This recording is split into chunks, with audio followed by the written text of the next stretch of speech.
Hi again, and let's continue. On the previous section, I've shown you how to partition your disks. Now, let's talk about file systems and how to create them. But let's first see what is a file system.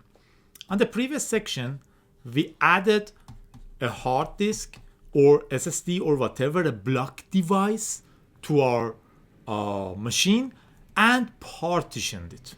As you can remember, if we are on the BIOS and master boot record, we used fdisk. If we were on the UEFI machine with GDP,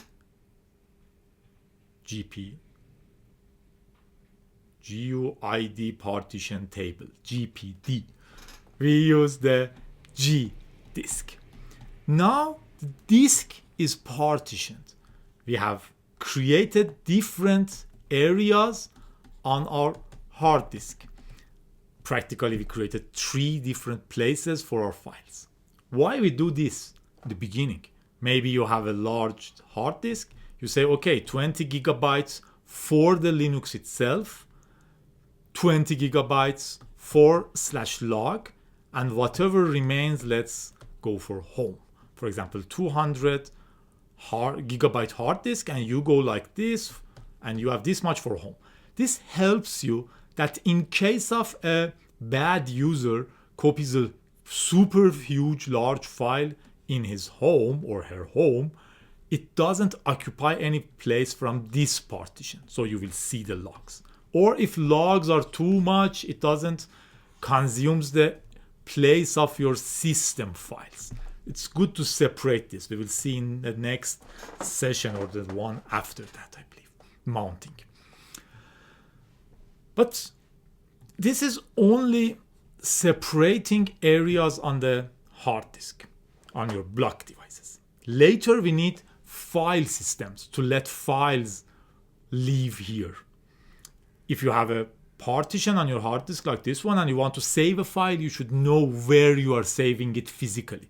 This is what a file system handles. When, for example, you format one partition with whatever system you have, for example, the old FAT one, file allocation table, it creates a table here like this and says, okay, I have a table of all the places I have on the hard disk. If you want to create a new file, it says, okay, I saved a txt here. It writes here, a txt is saved blah blah blah blah in two different places, for example. If you copy this into a folder, it will just add in its index that, okay, this atxt is inside that specific folder. So when you are going to ask for atxt, the operating system will look into the FAT or whatever file system you have. In Linux words, those are ext file systems. Will find, okay, where the file physically saved, and will go there and will check the file content. Or if you want to delete LTXT, it won't go to delete it from the disk sectors. It just goes through the file system allocation table and says, okay, this is removed. Done. This is why you can recover deleted files. If you write a program to look into every sector and see what is written, you can file atxt. But on the normal browsing, it's not in the table, so it says, okay, it's deleted. Anyway, this is the logic of the file system. File system is like a directory, like a book directory, which keeps data about where the files are physically on the disk and lets you access them, or if they are in a directory, or these kind of metadata about files. So when we created our partitions, we need to format them with one of the possible file system, which for sure in the Linux world there are many of them. For LPIC, you should know about these different formats and their descriptions. The most famous one in the Linux world is ext families. It started with mainly ext2, which you may see it in the wild still in these years, and it was developed to address shortcomings in the Unix world. Unix world used to have some file system with some issues, so they created ext2 for the Linux and solved that issues. But now this is very, very, very old. You should not create any ext2 file system anymore unless for very, very, very specific reason. Nowadays we have ext3 and ext4. The main problem with ext2 was that it doesn't have the journaling. What is journaling? If I ask you what you did yesterday, you may remember. Last year, still you may remember. But if you get hit in the head and you go unconscious and return back, you may not. This is exactly the same thing happening, which might happen with a computer. You have a computer, operating system is going to write some file somewhere, it goes to the partition table, ext2 writes, okay, file btxt is here, I'm writing the content, and it suddenly dies. The power cut off, crash of something, you broke the command abnormally with a kill command or something, and it's dead. So the system doesn't know if this file is written here or not, although I have it here. You said, okay, delete this file. It was removing this and suddenly died. It doesn't know what happened. This is the problem with the power outage or sudden crashes.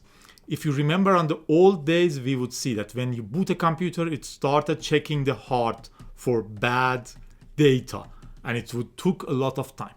Nowadays that we have journaling, as soon as you say write something here, ext3, which has journaling despite ext2 doesn't, it writes in its journal that I'm going to write this data in this place, and then it goes and writes this data in this place and says, okay, I did this. Then you say delete this. So, okay, I'm going to delete this. Goes and deletes this and ticks it. Says, okay, create a new file. It writes, okay, I'm going to create a new file here. And suddenly it cuts off. You turn it on once more, you mount the file system, you boot your computer, and it says, okay, in my journal I was going to do this, let's do this. I knew what I was doing. This helps you recover from disasters much faster and easier and more safe. On ext2, we didn't have journaling. On ext3, journaling added, max file size increased to 2 terabytes, and max file system size is 16 terabytes. Nowadays we have ext4, which has a journaling, some other improvements, and mainly max file size is 16 terabytes, and max file system is 1 exabyte, which is thousands terabytes, which is huge. I think there was a peta in the middle.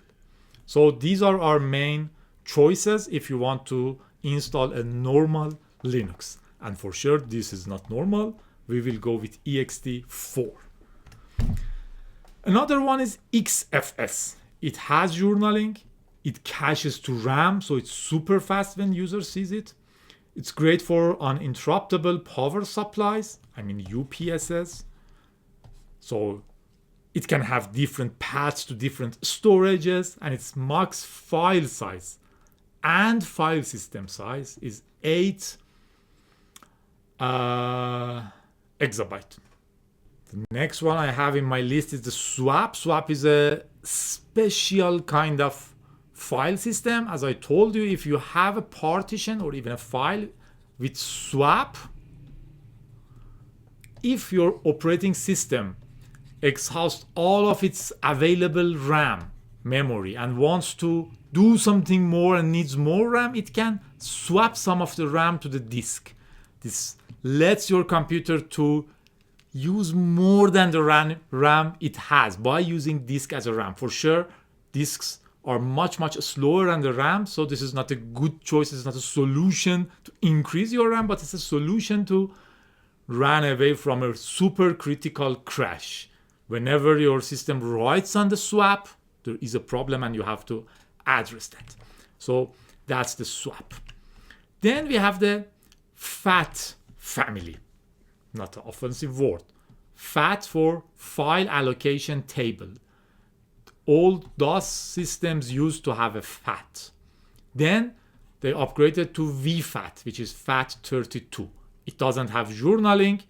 It's very good for data exchange because most of the systems do understand FAT. It's very simple and easy. So on Windows, Mac, and Linux, FAT devices are usable without any extra software most of the time. I'm not sure about the Mac. It's an idiot and nothing works there, but it's very stable and funky. Anyway, so FAT is good for exchanging data with Windows. Doesn't understand permissions, symbolic links, nothing. Another problem with vfat or FAT32 is it's max file size. I'm not sure what was it, but it's very normal. If you have a large file nowadays, a huge movie, you cannot copy it on a vfat file system. So nowadays we have extended FAT. It has a much larger max file size and more usable. So if I have a USB disk, I would format it using exfat. We also have btrfs, which is a super cool new kit on the, what they say, in the area. It's a very high performance file system, max file and file size. Max file and file system is 16 exabyte. So 16 terabyte, which is huge. For us, this should be considered as an unlimited nowadays. The point is it has its own RAID. RAIDs are covered in LPIC 2, but if you have two different block devices, you can tell btrfs that use them as mirrors. So whatever you write here, write here. If you deleted something from here, delete from here. Kind of a backup. So if this dies, nothing bad will happen and system will continue normally and you will replace this one only.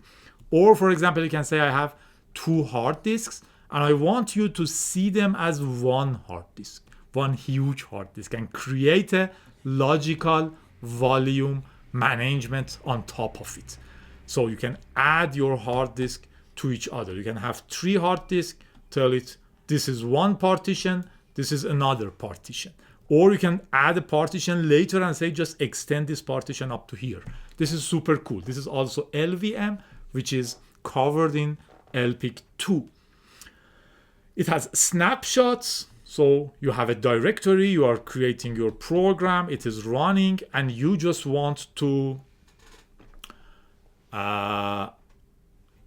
it's called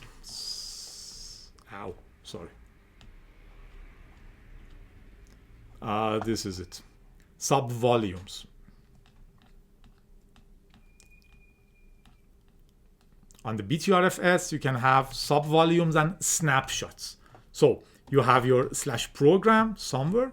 You can just tell btrfs that I want this to be a subvolume. So it acts like a separate subvolume. Then you copy some new files in your program, say you upgrade it, you take a snapshot from it, you copy the new program here, it doesn't work, and you can tell btrfs to revert back to the snapshot in this subvolume. This is super cool. So you can have different versions of your directories available all the time. This is not like a normal copy. A normal copy would be super slow and space consuming. You have your program as a subvolume, you take a snapshot, then you change one file here, and only the btrfs will only keep that change. So you can revert back step by step to where you were when you took each snapshot. These are the possibilities in btrfs. Also, you can compression on the fly and say this volume needs compression. So whatever you're writing there, compress. So you are increasing your general capacity. So btrfs is super cool and you should know about it. But what we covered is enough for LPIC, I believe, on btrfs. Always, if you want to take the exam, you have to practice, read books, test yourself with practice exams and whatever. You can never ever rely on a video to learn anything. Videos are introductions. If you want to be a professional, you have to work for yourself. Anyway, these were the different file systems we covered. As a quick recap, ext is for Linux, journaling added here, larger disk space. xfs has lots of features, it's cool. Swap, specific usage for increase RAM. Fat come from Linux, come from DOS and then Windows Word. Nowadays we have ntfs, which is more advanced. And we have btrfs, which is super cool kit, but still not used that much in some distros. Most distros you do use ext3 and 4. To create file systems, after creating your partitions, we partitioned our hard disk. I want to create a file system here. I have to say make fs what type, for example ext3 var /dev sda5, for example, because this was 1, this was extended 2, so this was 5, this was 6. So this command will create a file system of this type here.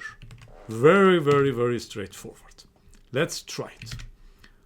I say ls block dev sda, for example, or I say fdisk show me the list dev sda.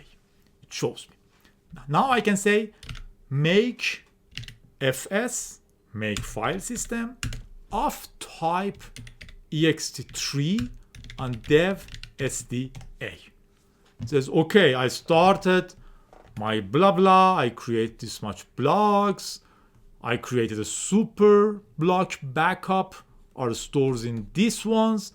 Then I went through, created the allocated group tables. These are all related to ext3 format.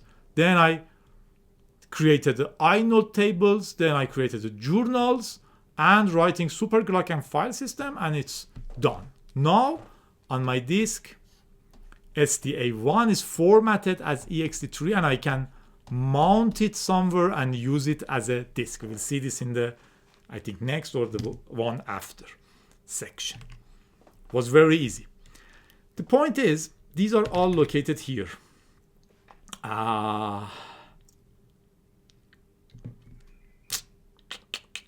sbin, because super user runs this, mk. I have different programs here. For example, make fs.vfat, make fs exfat, extended fat, make fs ext3, make fs minix, ms-dos, ntfs, whatever I have. When I say mkfs-t of type ext3, practically mkfs will call this. So you have different programs for different file systems. This is just a front end which calls them. So I can do it directly. I can say make fs fat dev sda6. So it's okay. I created sda6. If I say sda7, it will tell me I don't have sda7. Obviously, I don't have. ls block. I have up to sda6. Another point is, this is different than the normal type I chose during the partitioning. If I say sda, you can see that here my sda6 is marked as Linux swap, but I formatted it as fat. You can see how easy and straightforward was fat. Didn't do anything fancy. So these are different. If I want to use it as fat, I have to come here and change the type to the fat to prevent any inconsistency. I could do mkfs, what I have, for example, vfat dev sda6, but I want to create it as a fat. So it's better to use the specific command for swap, which is make swap. The only one which is not like mkfs dot something. To create a swap disk, you would use mk swap dev sda6 was it. So it's okay, wiping old vfat signature. It knew that this is a vfat. I removed them. I create a new partition with this file system of swap. The last thing you need to know is this UUID. What is this? It's a unique ID for this file system. I ran it once more and you can see that this is changed. Each time you create a file system on a partition, the software which does this creates a unique ID for that. Normally, you can know this device as /dev sda6, right? But the problem is, this is dependent to being SDA. This is dependent to be SDA, first hard disk. If you remove this disk, go to another computer which has already 5 disks, and then add this disk to that one, this might become /dev sda_b_c_d_e_f. So if you have a script which wants to refer to this specific partition and write something there, it will break because this is now SDF6. Because of this, many modern file systems, including all EXTs, btrfs, use this UUID. It's a unique ID, universally unique ID for this file system. So if your script wants to always refer to this specific partition, it's enough to use this UUID to connect to it. We will see this later. When mounting, you can mount with UUIDs instead of /dev blah blah. Because /dev blah blah may change because A, B, C is for 1, 2, 3. If you add one disk, it may change. So what they do is they write their programs to check this UUID and make sure that this is the same one. You can always check it with block ID. Block ID of this specific device. This is another one. SDA1 is this one. Its type is ext3 and at the moment it's located here. Even it's possible that this might be changed, but this will remain intact. This was all you needed to know about formatting. We covered everything and have fun. On the next section, we will see how you can fix errors on these partitions. Later, we will see how you can mount and use them. Have fun. If you watched up to here, I would be super glad if you tell your friends or subscribe.